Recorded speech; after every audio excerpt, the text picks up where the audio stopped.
Your child comes home, holds up a cheap plastic toy, and within 10 minutes, it's already broken. They spent every coin they had on it, and now they're devastated. Here's the thing. That moment, the one you desperately want to fix, is actually one of the best money lessons they will ever get. Most of us jump in. We top up the money. We say, "I told you so." Or we launch into a full lecture about saving. All of it is well-meaning, and almost all of it gets in the way. Because the lesson isn't in what you say next. The lesson is already happening inside your child. Research published in the Journal of Family Issues found that children learn more about finances from their parents than from any other source. But here's the part most parents miss. It's not just what you tell them. Experiential learning, actually handling money, making choices, and living with the results, is identified as a critical method of financial education. And it's the one most commonly overlooked. The same researchers point out that parents should give children hands-on practice with money while they're still being supervised and the stakes are low. Waiting until adulthood is too late. A disappointing toy is the perfect training ground. A bad financial decision at 40 is a much harder classroom.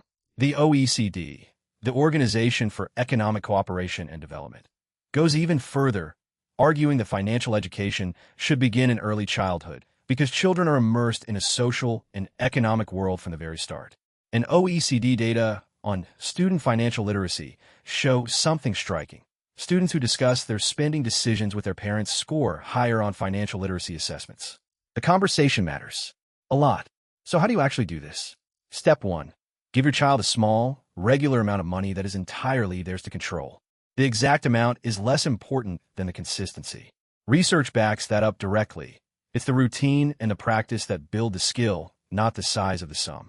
Keep your handover short and neutral. Something like, "This is your money to practice with.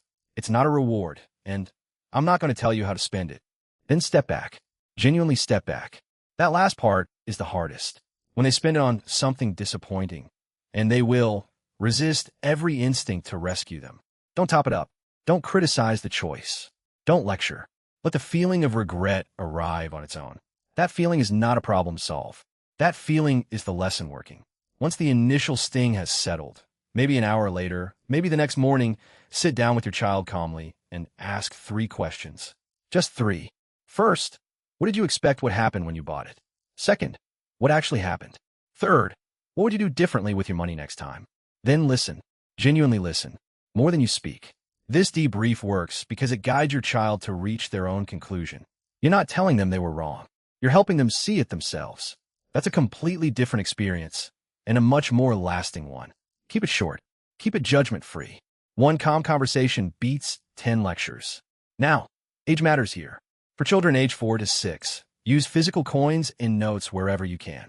Touching real money, feeling its weight, handing it over at a counter. That tangible experience supports early understanding in a way that a digital number on a screen simply cannot match.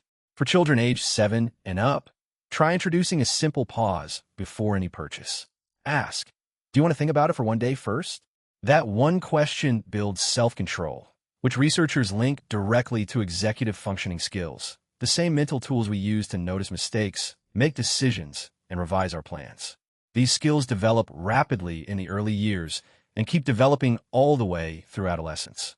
For older children and teenagers, say 11 to 14, the stakes can grow a little. Invite them to compare prices for something the family actually needs. Let them research a purchase and report back. Or encourage them to save toward a personal goal they've chosen themselves. The OECD finds that high performers in financial literacy are more likely to save and to compare prices before buying.